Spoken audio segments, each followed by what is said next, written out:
Olá, eu sou o professor Everton Salvador e essa é a nossa terceira aula da série da disciplina Construção de Compiladores de preparação para a prova do ENAD. E o tema desta aula é análise sintática. Então, até então, a gente teve a oportunidade de revisar os conceitos básicos relacionados à construção de compiladores e os conceitos básicos relacionados à fase de análise léxica do processo de compilação. A partir daqui, a gente precisa conhecer como se dá a análise sintática para que a gente possa dar continuidade aos nossos estudos. E a gente começa afirmando que cada linguagem ela possui regras que vão descrever o que é um programa que está sintaticamente bem formado. E o que é que essas regras nos dizem? Elas nos dizem, por exemplo, que um programa escrito em C, ele é constituído por funções. Uma função ela é constituída de declarações, comandos. Um comando ele pode conter expressões e por aí vai. Então, eu consigo especificar quais são os elementos constituintes de um programa-fonte. Naturalmente, cada elemento constituinte desse é formado por conjuntos de tokens que são identificados na fase de análise léxica, e eu consigo dizer, que lugar do programa deve conter cada token desse que a gente identificou anteriormente. Então, é basicamente isso que representa a análise sintática, é eu saber se os elementos que estão compondo o programa-fonte, eles estão em seus respectivos lugares, onde essa estrutura desse programa, ela é especificada, através de padrões também. Essa estrutura, ela é editada por regras gramaticais através de uma gramática livre de contexto. Então, qual é a vantagem da gente utilizar esse tipo de gramática? Primeiro, ela permite uma especificação que é precisa e que é fácil de ser compreendida. Não precisa a gente ter um conhecimento aprofundado da parte de teoria da computação para olharmos uma gramática e entendermos ao menos por cima o que é que essa gramática nos diz sobre a estrutura sintática de uma linguagem. Ela permite também que a gente construa automaticamente analisadores sintáticos de forma semelhante como a gente pode utilizar expressões regulares para construir analisadores léxicos de forma automática. Existem ferramentas disponíveis que elas atuam dessa forma. No caso dos analisadores sintáticos, elas recebem como entrada uma gramática livre de contexto e vai produzir então um analisador sintático equivalente. Uma boa gramática ela facilita a tradução e a detecção de erros. Então a gramática bem especificada vai tornar, em última análise, o meu processo de compilação mais eficiente, porque a tradução ela vai ser facilitada e assim como a detecção de erros também ela vai ser mais eficiente e vai fornecer ao programador direções mais precisas sobre quais ações ele precisa tomar para corrigir o programa dele, tá? E novas construções podem ser integradas mais facilmente à medida que a minha linguagem evolui. Minha linguagem pode ganhar novos recursos, novos elementos que vão precisar fazer parte da estrutura sintática e eu posso adicionar isso sem maiores problemas se eu descrevo a estrutura sintática através de uma gramática livre de contexto. Então aqui eu tenho uma representação em forma de árvore da estrutura sintática de um trecho de um programa, onde eu tenho a regra principal que eu estou utilizando aqui é a de uma operação de atribuição. Tá? Então eu tenho que a atribuição é formada por um identificador, que aqui ele está presente através do lexema montante, e o que eu tenho do outro lado da atribuição é uma expressão formada por uma soma entre o identificador, que é uma variável chamada depósito inicial, e outra expressão que no caso vai ser formada por sua vez pela operação de multiplicação e um identificador, taxa de juros e uma constante numérica que foi identificada no meu programa fonte como a constante 60. Tá? Então, no fim das contas, eu tenho que a expressão montante igual a depósito inicial mais taxa de juros vezes 60, ela foi convertida nessa infraestrutura, nessa estrutura sintática que me descreve então mais precisamente quais são as operações envolvidas e quais são os elementos associados a cada uma dessas operações, nisso que compõe a estrutura sintática dessa atribuição que eu estou analisando aqui. O analisador sintático, então, como a gente viu agora na figura anterior, ele vai construir uma árvore de derivação, e essa árvore, tá, que ela pode ser explícita ou pode ser uma árvore implícita, digamos assim, ela vai ser repassada para o restante do compilador para que ele possa fazer o seu trabalho. Então aqui abaixo eu tenho uma representação de um compilador um pouco mais detalhada do que as representações anteriores que eu vi. Eu tenho aqui o analisador léxico, que recebe o programa fonte na entrada, que fornece tokens para um parser que vai solicitando tokens à medida que isso for necessário, e o parser então ele vai repassar essa estrutura ao restante do front-end, né, que vai me gerar então uma representação intermediária desse programa que vai ser utilizada pelo sintetizador de código, tá? O que vai me gerar o código final, e todos esses elementos eles interagem então com a tabela de símbolos para poder inserir entradas nessa tabela, consultar e atualizar entradas nessa tabela de símbolos. Aqui a gente abre um espaço para falar um pouco de erros que a gente pode encontrar num processo de compilação, tá? Se os programas que a gente compilasse fossem todos corretos, o trabalho de compilação seria certamente muito mais simples, mas a verdade é que programas contêm erros, e esses erros precisam de alguma forma ser tratados por compiladores. E esses erros eles podem acontecer em diferentes níveis, em diferentes fases da compilação.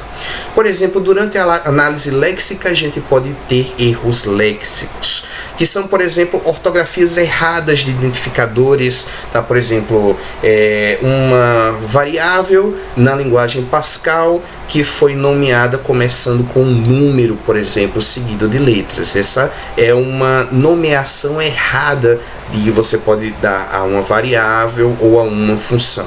Tá? A ausência de aspas ao redor de um texto definido como uma cadeia de caracteres, tá? Esse tipo de coisa então representariam erros léxicos. Já erros sintáticos poderiam ser, por exemplo, um ponto e vírgula mal colocado que aparece aí no meio de uma expressão aritmética. A gente naturalmente não vai esperar que no meio da expressão a gente vai ter um ponto e vírgula que é destinado a marcar o fim de instruções, né, numa linguagem de alto nível.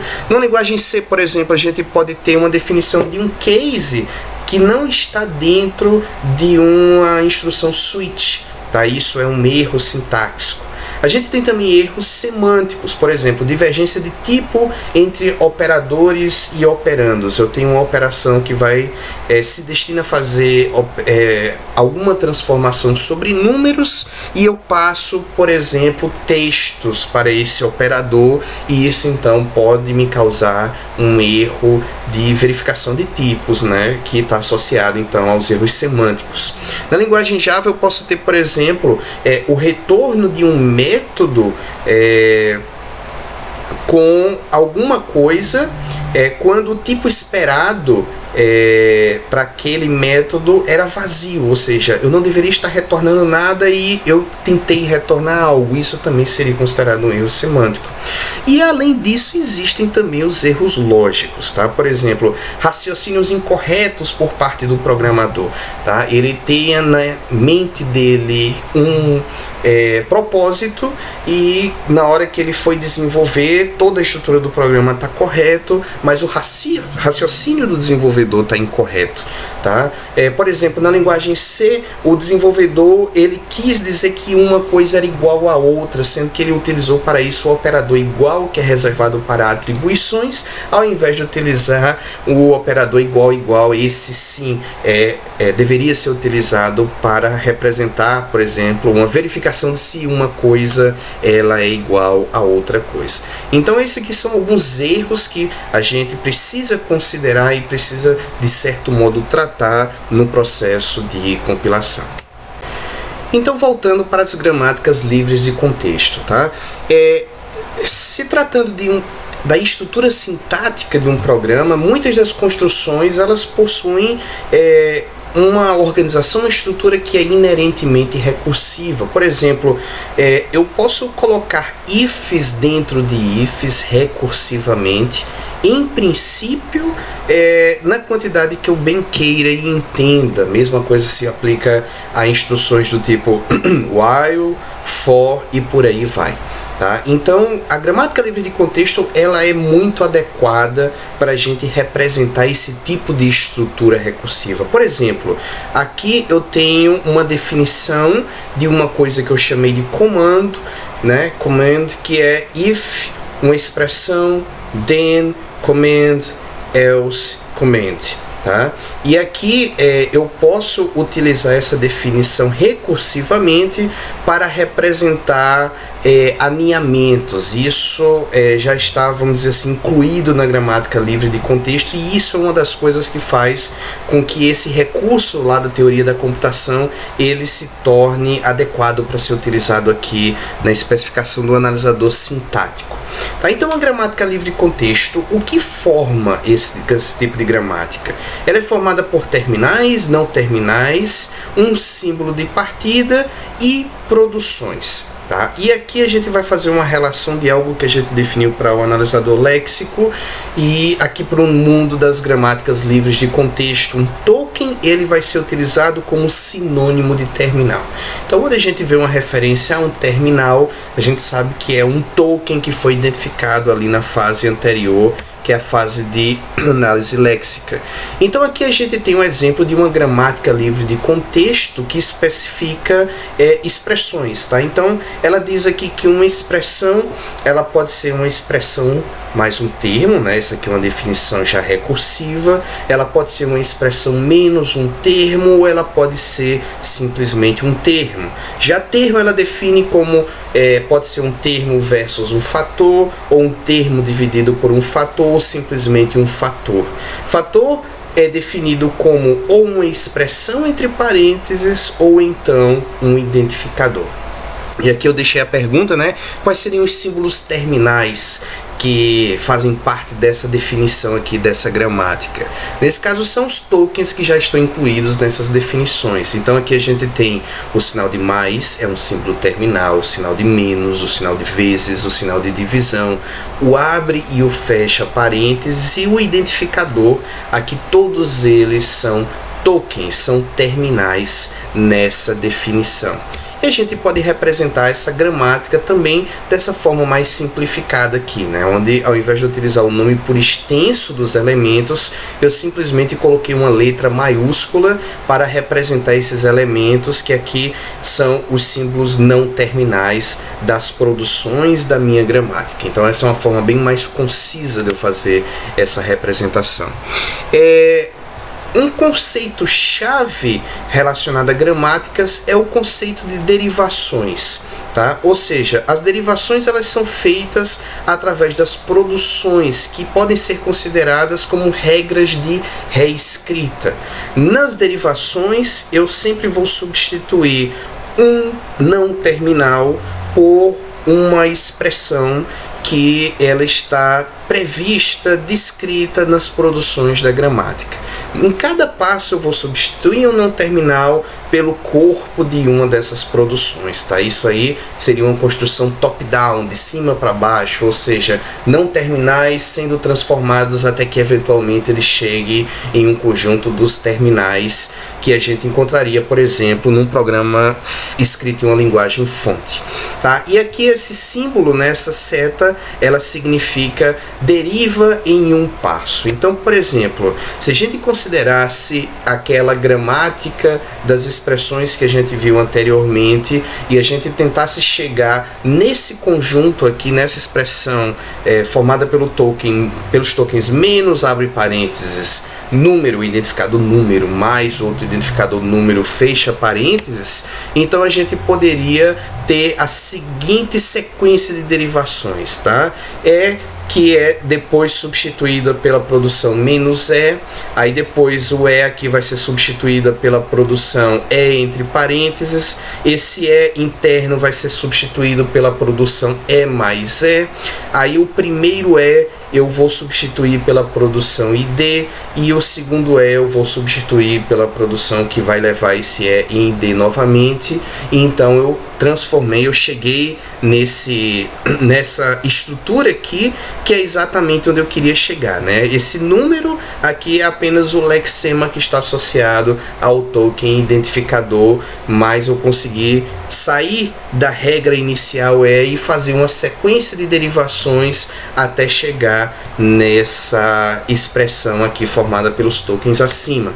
A mesma coisa eu posso fazer mudando ligeiramente a sequência de derivações que eu faço. Nessa segunda linha, os primeiros passos são idênticos ao processo que eu fiz anteriormente, mas ao invés de eu derivar primeiramente o primeiro E da esquerda para a direita, que aparece entre parênteses, eu comecei derivando o último E, o primeiro no caso que vai aparecer da direita para a esquerda, para só depois então fazer a derivação do outro E para chegar aqui nesse terminal identificador, tá? E daí a gente apresenta então essas duas formas de eu fazer derivação. Eu posso fazer derivação mais à esquerda, ou seja, sempre que eu tiver opções de não terminais a serem derivados, eu vou derivar aquele que está mais à esquerda, e eu tenho a derivação mais à direita, ou seja, sempre que eu tiver opção de derivação de não terminais, eu vou derivar o que estiver mais à direita.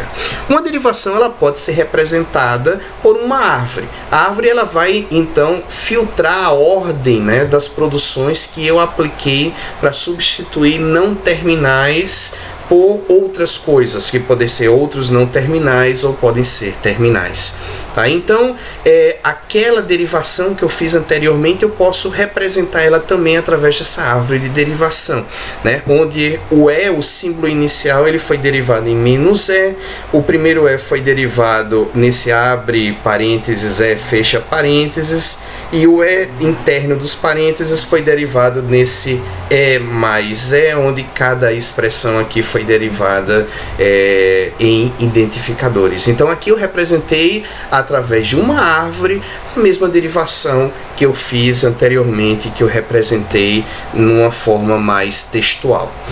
Gramáticas elas podem conter ambiguidades, e uma ambiguidade em uma gramática é uma sequência de derivação, sequências de derivações que vão me gerar árvores de derivação distintas, e árvores de derivação distintas podem ter significado sintático distinto, e isso pode confundir o analisador sintático em um compilador. Então, ambiguidade muitas vezes não é um atributo desejável para uma gramática livre de contexto que vai ser utilizada por um analisador sintático. Então, vamos ver esse exemplo aqui, tá? Onde a gente tem um identificador mais outro identificador multiplicado por um identificador. Se eu for utilizar aquela gramática que eu já apresentei anteriormente para expressões, eu posso ter esta derivação aqui à esquerda e eu posso ter essa derivação aqui à direita. Cada uma dessas derivações vai me gerar uma árvore sintática distinta. Isso aí é até um bom exercício para vocês que estão vendo esse vídeo, gerar a árvore de derivação que é resultado de cada uma dessas derivações aqui e constatar que elas são diferentes. Se eu consigo chegar em duas árvores de derivação distintas para uma mesma sequência de elementos de tokens, então eu vou concluir que a minha gramática é ambígua. E aí, para resolver esse problema da ambiguidade, basicamente eu preciso reescrever as regras da gramática de modo a eliminar essa situação em que uma mesma sequência está gerando árvores de derivação distintas. Outra coisa que pode ser um problema é recursão, a ocorrência de recursão à esquerda em gramáticas, tá? A gente diz que uma recursão à esquerda ocorre quando a gente tem produções desse tipo, onde para um não terminal A vão existir derivações do tipo A que deriva em A e um alfa aqui, que um alfa é alguma cadeia aí que vai pertencer à produção.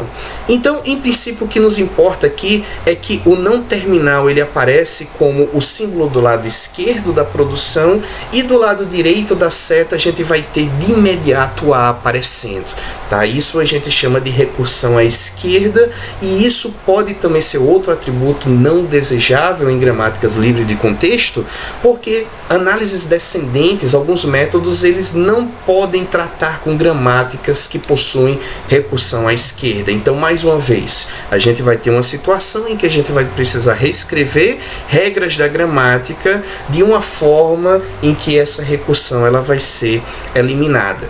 Tá? E aí a regra geral para a gente fazer isso é uma regra simples. Se eu tiver, por exemplo, produções que apresentam, essas produções que apresentam recursão à esquerda, eu posso substituir essas produções por coisas desse tipo aqui, onde eu vou definir uma produção, vamos chamar assim, auxiliar, que junto com a produção original reescrita vão me gerar as mesmas derivações que eu chegaria, nas produções que possuem a recursão à esquerda, mas sem a recursão à esquerda. Nesse caso eu vou obter uma gramática que ela vai ser mais adequada a ser utilizada, por exemplo, em analisadores sintáticos descendentes. Então, se eu aplicar essa regra que eu tenho aqui àquela gramática que eu utilizei para descrever expressões, então eu vou reescrever as regras da esquerda conforme eu estou vendo aqui do lado direito. Na primeira eu tenho recursão à esquerda, por exemplo, o que vai me gerar aqui o eu aparece logo de cara no lado esquerdo, mas T, isso aqui é uma recursão à esquerda. T que me gera T vezes F, isso aqui é uma recursão à esquerda. Então, para que eu elimine essa recursão à esquerda, eu posso reescrever as regras dessa forma. Isso aqui eu cheguei através da aplicação dessa regra aqui que eu descrevi nesse slide, e eu removi então esse problema da recursão à esquerda nesse trecho de gramática. Outra coisa que eu posso precisar fazer para adequar uma gramática para ser utilizada no processo de análise sintática é fazer a fatoração à esquerda. A fatoração é uma transformação em que eu preciso fazer se eu quiser, por exemplo, utilizar uma análise sintática preditiva. A ideia básica é a seguinte: eu posso chegar em uma situação em que eu posso ter duas ou mais produções alternativas que eu poderia utilizar para expandir um não terminal. Então, se as produções candidatas, meio que qualquer uma pudesse ser utilizada, então isso não é algo desejável, porque nessas técnicas de análise sintática preditivas, eu vou sempre analisar qual é o próximo token que vai aparecer na expressão que eu estou analisando, e a partir daí determinar uma única produção que eu vou utilizar. Então, se eu estou chegando nessa situação em que mais de uma produção seria aplicável a essa situação que eu estou analisando, então isso não é uma coisa boa, e provavelmente eu vou ter que fazer a fatoração dessa gramática. A fatoração ela vai funcionar mais ou menos da seguinte forma. Vamos supor esse exemplo aqui, em que um comando ele pode ser derivado nessa expressão aqui, que é if, expressão, then, command, else, command, ou eu posso usar essa outra produção que é if, expressão, then, command. Então, vamos supor que eu cheguei aqui no if, tá? Eu estou analisando o meu programa fonte e eu encontrei um if. Então, qual dessas duas produções, tendo por base apenas esse if que eu acabei de encontrar, eu vou utilizar para dar prosseguimento à minha análise sintática. Como o que vem depois é absolutamente igual, então aqui eu vou ter uma dúvida se eu vou usar a primeira produção ou a segunda produção, tendo por base apenas esse if. Então essa é uma situação em que uma fatoração ela vai ser muito bem-vinda, e o objetivo da fatoração então vai ser eu adiar essa decisão, né? E só decidir entre uma ou outra produção quando eu realmente tiver lido terminais o suficiente para chegar a essa conclusão. Então essa regra eu estou reescrevendo ela de forma mais simplificada aqui abaixo, né?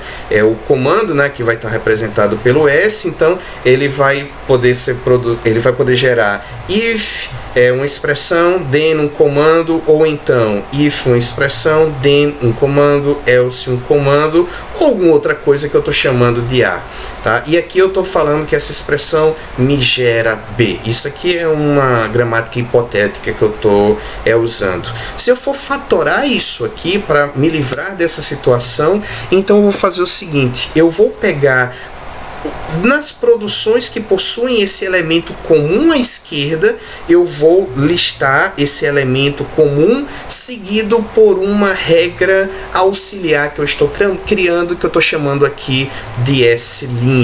E aquilo que não é comum às expressões envolvidas, que no caso seriam essas duas, eu vou complementar então nessa S'.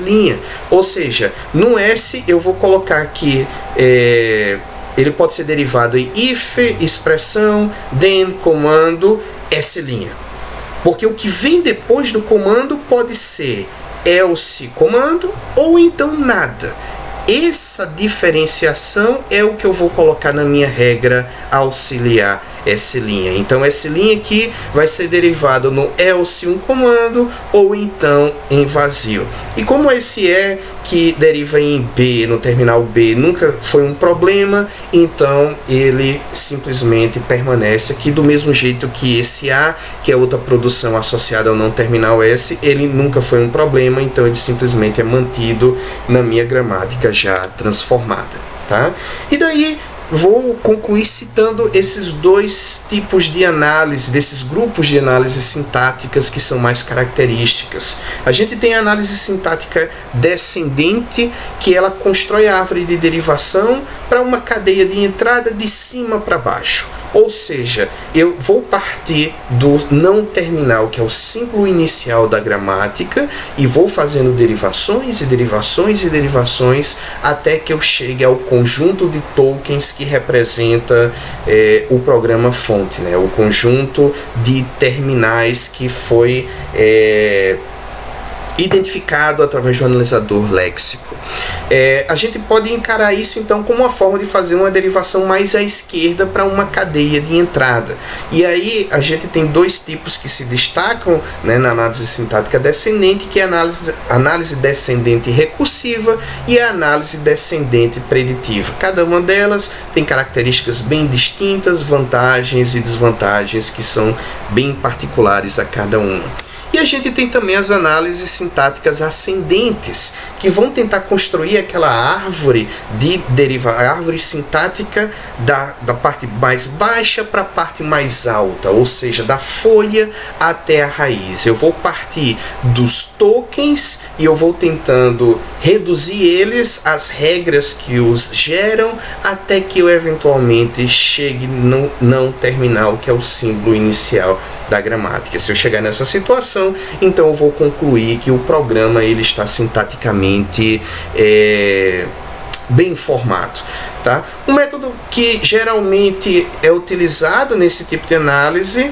é o Shift Reduce, tá? E nesse método a gente diz que uma redução ocorre quando eu associo uma cadeia de entrada ao símbolo inicial da gramática. Então, a partir do momento que eu consigo fazer esse processo, vamos dizer assim, reverso de uma derivação, eu digo que eu fiz uma redução bem sucedida, e isso é uma parte integrante aí da análise sintática ascendente. Tá? E com isso, então, a gente conclui essa nossa breve revisão sobre análise sintática. Desejo que vocês tenham bons estudos e a gente se vê numa próxima aula. Até mais!